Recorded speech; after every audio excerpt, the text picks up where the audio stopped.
अस्सलाम वालेकुम दोस्तों, मैं हूं मोहम्मद आज़म एडवोकेट और आप देख रहे हैं हमारा चैनल लीगल इन्फॉर्मेशन। दोस्तों, आज इस वीडियो में हम जिस टॉपिक पे बात करेंगे वो है section 8 and 9 of specific relief act 1877। आज हम देखेंगे कि सेक्शन 8 और 9 क्या है और इन दोनों में क्या फ़र्क है। बेसिकली ये दोनों section he possession of immovable property को डील करते हैं। इमूवेबल प्रॉपर्टी क्या है? कोई भी ऐसी जायदाद जो एक जगह से दूसरी जगह मूव नहीं हो सकती, वो इमूवेबल प्रॉपर्टी होती है, गैर मनकूला जायदाद होती है। जैसा कि कोई घर है, कोई फैक्ट्री है, कोई दुकान है, कोई प्लॉट है। तो आइए देखते हैं कि सेक्शन 8 क्या है और ये क्या कहता है। Recovery of specific immovable property, a person entitled to the possession of specific immovable property may recover it in the manner prescribed by the Code of Civil Procedure 1908। अब इसमें क्या कहा जाता है जी? अ पर्सन, कोई भी ऐसा शख्स एंटाइटल्ड, जो एंटाइटल्ड है किसी स्पेसिफिक इमूवेबल प्रॉपर्टी के पोजेसन के लिए, वो सेक्शन 8 का दावा दायर करके अपना पोजेसन वापस ले सकता है। बिलफर्ज एक बंदा जो है वो प्रॉपर्टी ऑन करता है, तो किसी थर्ड पर्सन ने उसकी प्रॉपर्टी पे इलीगल कब्ज़ा कर लिया है, उससे पोजेसन ले लिया है, तो वो जो है अपना पोजेसन वापस कैसे लेगा? वो कोर्ट में दफ़ा 8 के तहत दावा दायर करेगा, सूट फाइल करेगा सेक्शन 8 का, और अपनी ऑनरशिप, जो इस सेक्शन की सबसे बेसिक लॉ है, जो सबसे ज़रूरी चीज़ है जो आपने प्रूव करनी है, वो ऑनरशिप है। अगर आप ऑन करते हैं, आपका टाइटल है उस जायदाद पे, उस प्रॉपर्टी पे, तो आप सेक्शन 8 का दावा दायर करके, सिंपल सा एक दावा दायर करके सेक्शन 8 का अपनी ओनरशिप जो है उसको प्रूव करके अपना पोजेसन वापस ले सकते हैं कोर्ट से। अब सेक्शन 9 क्या है? ये बहुत इंपॉर्टेंट सेक्शन है। इन दोनों में फ़र्क जो है वो हम बाद में डिस्कस करते हैं। तो आइए सेक्शन 9 जो है उसको रीड आउट करते हैं। Suit by person dispossessed of immovable property, कोई भी ऐसा बंदा जिसको किसी प्रॉपर्टी से डिस्पोजेस कर दिया गया है, निकाल दिया गया है, वो सूट फाइल कर सकता है दफ़ा 9 के तहत। If any person is dispossessed without his consent immovable property otherwise than in due course of law, he or any person claiming through him may by suit recover possession thereof, notwithstanding any other title that may be set up in the such suit। तो अब इसमें क्या कहते हैं जी? Any person, कोई भी ऐसा person जो किसी प्रॉपर्टी पे पोजेसन रखता है, तो वो दफ़ा 9 का दावा दायर करके अपना पोजेसन कोर्ट से वापस ले सकता है।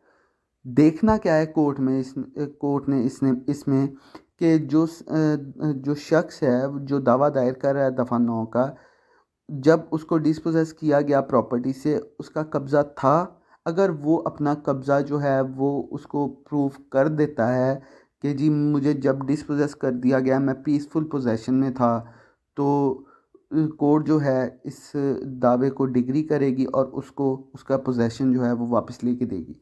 अब इसमें बेसिक जो इसका लॉ है, हमने इसमें प्रूफ क्या करना है कि जो दफ़ा 9 का दावा है शख्स दायर करेगा, वो बताएगा कोर्ट को जी मेरी विदाउट कंसेंट, मेरी मर्ज़ी के बगैर मुझे यहाँ से डिस्पोजेस किया गया, without due course of law.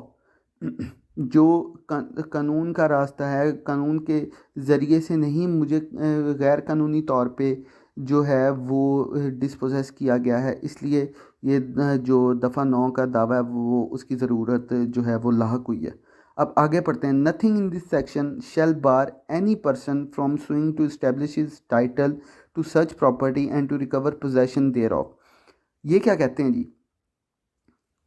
कि ये जो सेक्शन 9 है वो किसी शख्स को मना नहीं करता दोबारा दावा करने से, दायर करने से, दोबारा दावा दायर करने से, नया दावा दायर करने से। वो कैसे? कि अगर आप दफ़ा 9 का दावा दायर करते हैं, तो वो जो है आप उसमें अपनी जो पोजेसन है, पीसफुल पोजेसन है और विदाउट कंसेंट है, without due course of law है, उसको प्रूफ नहीं करते और वो डिसमिस हो जाता है, और आप समझते हैं आप इस प्रॉपर्टी पे किसी भी फैक्ट के तहत जो है वो टाइटल रखते हैं, तो आप फिर दोबारा से दावा फ्रेश सूट फाइल कर सकते हैं।